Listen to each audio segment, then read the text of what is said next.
Olá, gente querida do coração verde e amarelo, mais um jornal Foco do Brasil, compromisso com a verdade. Contando mais uma vez com seu comentário, sua participação, opinião, dizendo de qual lugar abençoado do nosso Brasil ou do mundo você assiste o jornal Foco do Brasil. É muito bom ver a sua participação. Participe também do chat ao vivo. O Foco do Brasil, que é um jornal independente, só é possível por conta da sua audiência e apoio, seja curtindo, compartilhando, se tornando membro do nosso canal. Vocês que tornam o Foco do Brasil uma realidade e queremos seguir todos os dias na sua companhia. Veja se o sino de notificações está ativado para receber nossas atualizações diárias, hein? Vamos agora às notícias desta edição. O presidente Jair Bolsonaro destacou em suas redes sociais a maior obra do sistema de engenharia do Exército Brasileiro atualmente no país, a duplicação da BR-116 Rio Grande do Sul, Santa Catarina, feita com lotes pelo 1º Batalhão Ferroviário de Lages, Santa Catarina. Essa é mais uma das obras que quase sucumbiram na crise da corrupção que assolou o país há alguns anos. A duplicação da BR-116 teve início em 2012. 3 anos depois da assinatura dos contratos. Foi dividida em 9 lotes à época, não é? Com previsão de conclusão para 2014. Mas quem disse que isso foi alcançado? Só que não, né? 8 anos após o planejamento inicial, é o governo Bolsonaro que está com a missão de concluir as obras. Em vários lotes da Operação Guaíba, como é chamada, tem a ação, a parceria do Exército Brasileiro com o DENIT, a Engenharia do Exército Brasileiro. Há poucos dias, o comandante militar do Sul, o general Valério Stampf Trindade, inaugurou um viaduto na BR-116 em Barra do Ribeiro, Rio Grande do Sul. E na inauguração do viaduto, o general Valério reconheceu os esforços do agrupamento em mais um ponto importante da infraestrutura de duplicação da BR-116. O superintendente do DENIT do Rio Grande do Sul também comentou sobre a parceria com o Exército Brasileiro. A gente está dando esse apoio aqui ao Rio Grande. A gente está aqui todos os dias, de domingo a domingo. Os gaúchos estão enxergando isso e esse viaduto vai trazer mais segurança, mais rapidez aos deslocamentos no trecho Porto Alegre-Rio Grande. Essa parceria do Exército com o DENIT com o Exército, só veio a somar nas liberações ao longo desses anos e que vem dando um trabalho de continuidade, sem parar. É um trabalho que a gente consegue continuar e mantendo uma frente de obra contínua e com entregas de qualidade e com comprometimento com o cidadão. O Produto Interno Bruto, você viu? O PIB, a soma de todos os bens e serviços produzidos no país, cresceu 1% no primeiro trimestre deste ano, na comparação com o trimestre anterior. E é um dado muito interessante, gente. O dado foi divulgado pelo IBGE. Segundo o IBGE, o PIB totalizou 2,2 trilhões de reais em valores correntes no primeiro trimestre do ano. Na comparação com o primeiro trimestre de 2021, a economia do país cresceu 1,7%. Os dados também mostram um crescimento de 4,7% no acumulado de 12 meses. O setor de serviços impulsionou o crescimento do primeiro trimestre deste ano na comparação com o quarto trimestre de 2021. O setor cresceu 1%. A indústria teve variação de 0,1%. A agropecuária recuou 0,9% no período, veja você. Sob a ótica da demanda, a alta do PIB no período foi puxada pelo consumo das famílias, que subiu 0,7%. O consumo do governo variou 0,7%, enquanto que a formação bruta de capital fixo, isto é, os investimentos, caiu 3,5%. No setor externo, as exportações de bens e serviços cresceram 5%, enquanto as importações caíram 4,6%. Com o avanço do PIB, o Brasil voltou, gente, à lista das 10 maiores economias do planeta, de acordo com o ranking da Austin Rating. O país deixou a 13ª posição, que ocupava no quarto trimestre do ano passado, e passou para a 10ª colocação em março deste ano. A economia brasileira, então, segue em processo de recuperação, não é? Após a retomada em 2021, mesmo com os impactos do conflito agora neste ano no leste europeu, esse negócio da Rússia com a Ucrânia, né? Os efeitos remanescentes ainda da pandemia de Covid-19. E a avaliação da Secretaria de Política Econômica do Ministério da Economia, que avaliou os resultados do PIB, divulgados agora pelo IBGE. O PIB, a soma de todos os bens e serviços, né? 1% em um trimestre, quando se fala em Brasil, é algo bem interessante e certamente algo a ser comemorado. Inclusive, há sinais dando conta de que a inflação parece que começou a dar um respiro aí para a população brasileira, né? Começou a dar uma segurada. Aí esperamos que isso prossiga. Vamos aguardar para ver com relação a essa notícia. E a Secretaria, então, informou o seguinte: após a vigorosa retomada da atividade em 2021, quando a economia brasileira registrou alta de 4,6% no PIB e confirmou a recuperação econômica em V, o início de 2022 manteve o robusto crescimento da atividade, apesar do ambiente de incerteza gerado pelos reflexos da guerra entre Rússia e Ucrânia, diz a Secretaria na nota informativa. A consolidação da retomada econômica, divulgada agora, destacamos que a atividade econômica brasileira mostrou-se positiva no primeiro trimestre de 2022 em vários ramos, em especial na indústria e nos serviços, confirmando o reaquecimento da atividade e de melhora no ambiente de negócios. Esse movimento trouxe reflexos positivos na expectativa de empresários e consumidores para os trimestres seguintes, acrescenta a nota. A Secretaria diz ainda que o crescimento de longo prazo da economia brasileira depende fundamentalmente da consolidação fiscal, redução da relação entre dívida e PIB e de importante agenda de reformas pró-mercado, abertura econômica, privatizações e concessões, melhora dos marcos legais e aumento da segurança jurídica, melhor ambiente de negócios e redução da burocracia, correção da má alocação de recursos e facilitação da realocação de capital e trabalho na economia. Então, muito trabalho tem, que já deveria ter feito, não é? O Congresso Nacional, com as reformas, com o andamento de assuntos importantes, com menos blá blá blá, não é? Em outros poderes também. Não é? Brigas e brigas em temas que o povo brasileiro não sente lá dentro de casa, na hora de qualidade de vida para a família, na hora do mercado, enfim, são as intrigas aí do poder, as dificuldades criadas até pelo presidente Jair Bolsonaro contra ele, né, para governar o país. Então, a gente viu aí tanta briga, tanta luta, tanto blá blá blá. Isso o quê? Coloca o presidente na parede com criação de dificuldades e isso resulta no quê? Problemas na área econômica. Então esperamos que haja sinalização de paz, embora tenhamos uma eleição certamente muito polêmica à frente, mas vimos que a área da pecuária, agropecuária e o agronegócio tem ainda muito gás, já que teve alguns problemas envolvendo seca, excesso de chuvas, enfim, nos últimos meses. Tem muito gás à frente, esperamos que dê tudo certo para que o país possa continuar, né? Se nesse primeiro trimestre teve 1%, de repente o país ainda vai surpreender muito, muito mais do que 1% e pouco da expectativa aí de crescimento de PIB para este ano. Câmara de Direito Privado, gente, julgou durante sessão no Tribunal de Justiça de São Paulo uma ação de reparação de danos movida pela apresentadora Xuxa Meneghel contra a deputada federal Carla Zambelli. E segundo informações da coluna de Guilherme Amado, o processo da rainha dos baixinhos, como já foi conhecida Xuxa no Brasil, foi julgado como improcedente. E sendo assim, a Câmara manteve a decisão anterior, tomada em primeira instância. Em 2020, Xuxa anunciou o lançamento do livro Maia, voltado para crianças e com temática LGBT. Carla Zambelli, a deputada, por sua vez, publicou nas redes sociais críticas ao livro. Por meio de um vídeo, ela alegou que o material poderia levar à destruição de valores humanos das crianças. O alvo dessa teia de destruição de valores humanos não é mais você.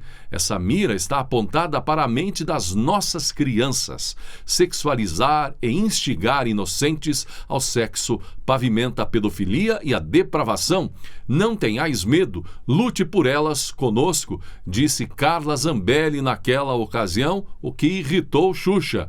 O escritório que representou a deputada foi o de Karina Cufa, que também compõe a defesa do presidente Jair Bolsonaro. Então, a ação da Câmara aí julgou improcedente a questão de Xuxa e, numa segunda instância, então, ganho de causa para a deputada Carla Zambelli. Ação de Xuxa improcedente. Muitos pais aguardam ansiosos a tramitação do projeto, já aprovado na Câmara, que regulamenta o ensino domiciliar. Pois bem, o ex-governador de São Paulo, Geraldo Alckmin, pré-candidato a vice-presidente na chapa com Lula, criticou o homeschooling, prática de alfabetizar os filhos em casa no Brasil. Segundo Alckmin, a proposta é um retrocesso, diz ele. Pais de todo o país que lutam pela modalidade, então, ficaram revoltados com Alckmin. Segundo o que se viu aí, Alckmin falou o seguinte: a única proposta é o homeschooling, coisa do século XVIII, como é anti-vacina, anti-escola, ensinar em casa, sem alimentação, sem professor, sem pedagogia, retrocesso, declarou Alckmin, sem considerar o empenho, a dedicação, a vontade, a responsabilidade e a seriedade dos pais que se colocam à disposição para educarem seus filhos em casa. Não é? Então é uma crítica meio que sem muito o que pensar. Ele falou isso participando de um evento de pré-campanha com Lula na capital do Rio Grande do Sul, em Porto Alegre. Na internet, pais revoltados com Alckmin emitiram suas opiniões de apoio ao ensino domiciliar e criticaram fortemente Geraldo Alckmin. Entenderam que a crítica de Alckmin veio porque a ideia da liberdade para a escolha do ensino domiciliar tem o apoio do presidente Bolsonaro, por isso a crítica de Alckmin. O ministro da Saúde, Marcelo Queiroga, assinou a portaria que regulamenta o programa Telesaúde Brasil para atendimentos especializados, atendimento de médico, inclusive à distância, a municípios localizados em áreas remotas, rurais e indígenas do país. Por meio do Telesaúde Brasil, o governo pretende facilitar o acesso a atendimentos pré-clínicos, suporte assistencial, consultas, monitoramento, diagnósticos e acompanhamento médico durante o tratamento ou após procedimentos cirúrgicos. A portaria estabelece critérios, normas e parâmetros para os atendimentos por meio da tecnologia da informação, seguindo as diretrizes de órgãos competentes como a Anvisa e a Agência Nacional de Saúde Suplementar. Estamos entrando com o pé firme em uma nova era da medicina, com o uso de tecnologias de informação e comunicação para uma verdadeira revolução no sistema de saúde, trazendo mais acesso, eficiência, efetividade e mais custo-efetividade nas políticas públicas de saúde, disse o ministro durante a cerimônia de assinatura da portaria. Queiroga lembrou que a pandemia deixou ensinamentos. Hoje ninguém duvida da eficiência, da necessidade de termos sistemas de saúde e acesso universal fortes e resilientes para superarmos as emergências de saúde pública que possam aparecer tanto para doenças transmissíveis como para doenças crônicas, disse ele. De acordo com o ministro, a atenção primária é o principal nicho para o uso do telesaúde. É um compromisso de investimento na atenção primária. Temos 48 mil unidades básicas de saúde e mais de 53 mil equipes de saúde da família. Esse é o principal nicho para o uso da telesaúde. Vai aproximar a atenção especializada da atenção primária à saúde, evitando deslocamentos que às vezes são complexos em um país de dimensões continentais como o Brasil.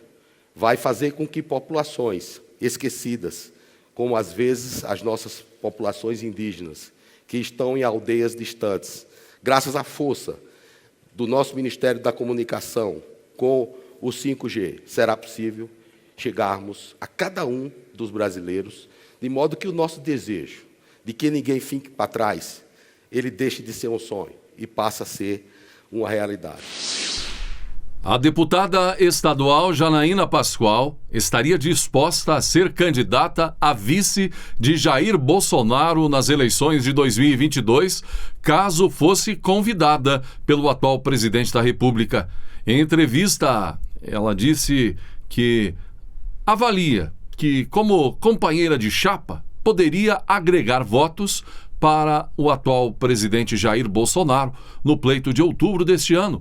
por mais ponderada e defensora de todas as garantias e de todas as liberdades, se eu conseguisse sentar com ele, entender o que ele planeja para seu próximo mandato, estaria tendente a aceitar, até porque acho que agrego muito voto para ele, sou muito mais moderada, sou muito mais ponderada, defensora de todas as garantias, de todas as liberdades, afirmou Janaína.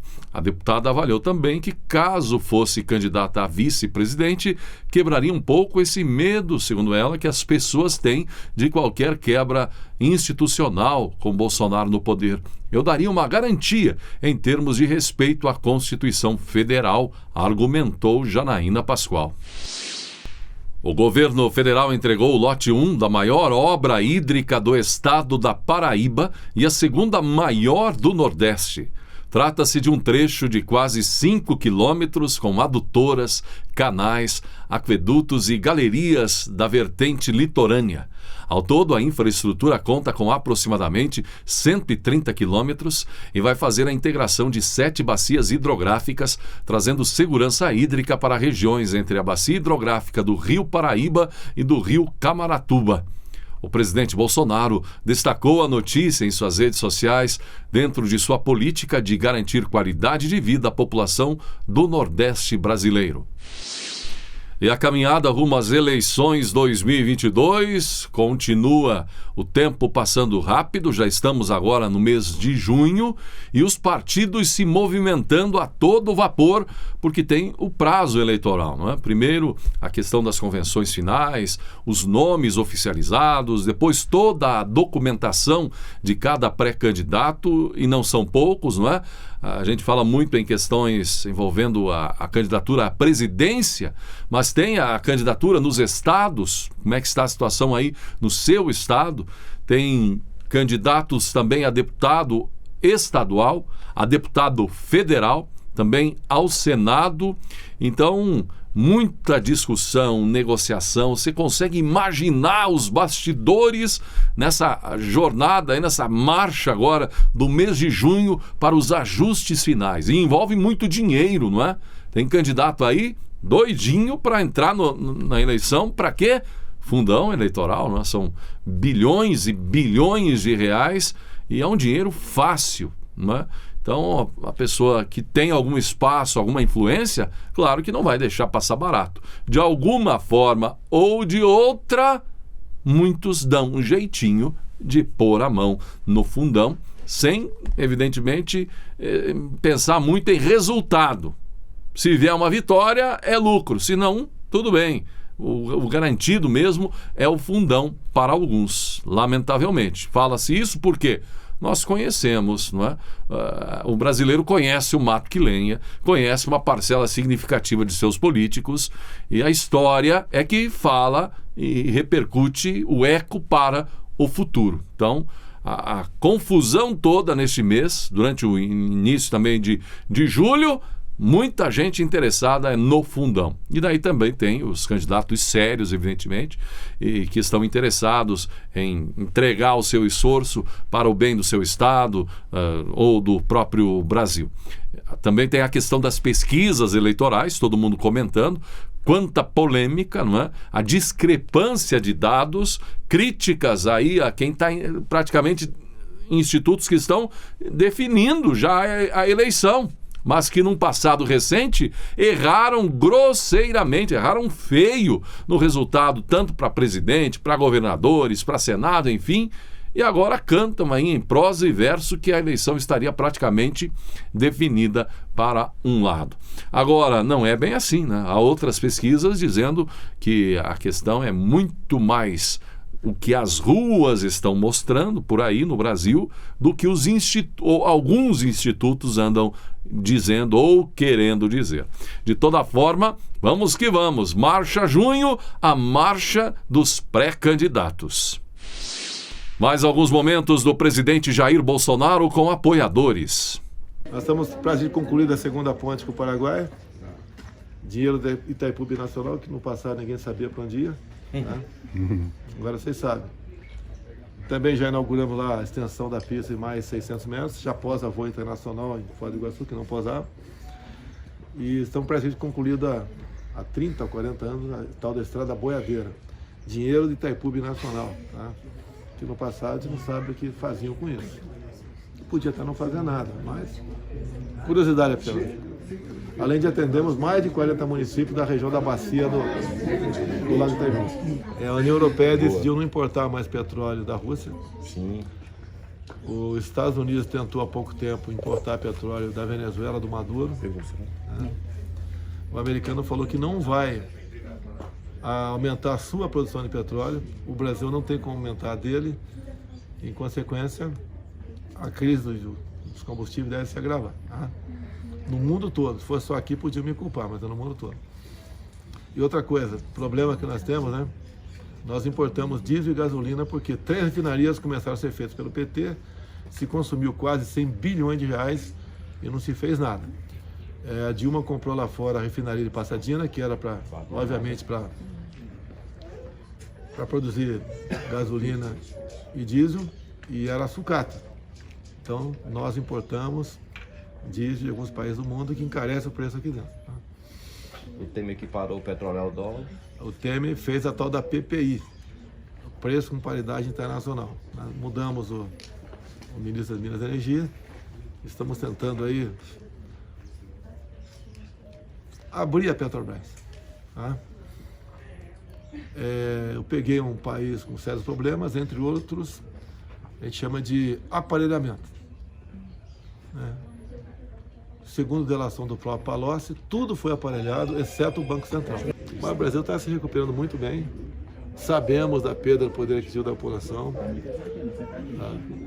da inflação que está no mundo todo, aumento do combustível no mundo todo. Hoje, muitas já sabem a composição do preço de cada combustível que não sabia. O Supremo já deu, no primeiro momento, um ganho, não para mim, né, para vocês, na redução do preço do ICMS. A Câmara votou um limite no ICMS, 17%. Quer ver, tem alguém do Rio aqui? Ninguém do Rio? Tem uma moça ali, uma jovem. Eu quero saber se ela sabe quanto ela paga de ICMS por litro de gasolina. R$ 2,30 de imposto estadual por litro de gasolina. Isso é razoável? Muito caro. Alguém sabe quanto o caminhoneiro paga de imposto federal por litro de óleo diesel? Alguém sabe aí? 0. Eu zerei. Alguém sabe quanto a dona de casa paga de imposto federal do bojão de gás? 0. 0, que eu zerei desde o ano passado. Sabe quanto paga de imposto estadual? Tem uma passagem bíblica, pessoal, que vale para todo mundo, até para quem não acredita, né? Por falta de conhecimento, meu povo pereceu. Então, mas o povo não sabe. Assim, até dentro de casa. Às vezes o pessoal está brigando, tem uma briga dentro de casa, o cara não sabe por que está brigando. Muitas vezes não tem razão nenhuma para brigar. Eu analiso, quando você fala em combustível, né, qual o volume de gás gerado pela queima de determinado combustível. Daí desse volume, tu vê a capacidade de compressão. Então você vai trabalhando por aí. Eu achei difícil, mas tudo bem. Partindo desse validado, sabe, presidente? E a taxa de emissão ela cai em cerca de 50%. Eu, quando era a idade de vocês, tentei descobrir aí tentei fazer um moto contínuo. Alguém sabe o que é isso? Sim, motor de energia infinita. É um motor de energia. Ele mesmo se retroalimenta. Eu já trabalhei anos nesse projeto e não consegui. Não consegui. Mas o de combustível é com certeza. Muito bem, e assim chegamos ao final de mais uma edição do Jornal Foco do Brasil. Não esqueça da importância de ter você curtindo, compartilhando, se tornando membro do nosso canal, vocês que tornam o Foco do Brasil uma realidade e queremos seguir todos os dias na sua companhia. Agradecimento especial hoje a Maria Betânia Oliveira Dias Martins e Benedito Inácio de Oliveira, inscritos membros do nosso canal. Venha também ser parte dessa comunidade verde e amarela. Gratidão pela sua atenção e que Deus abençoe a você e a sua família.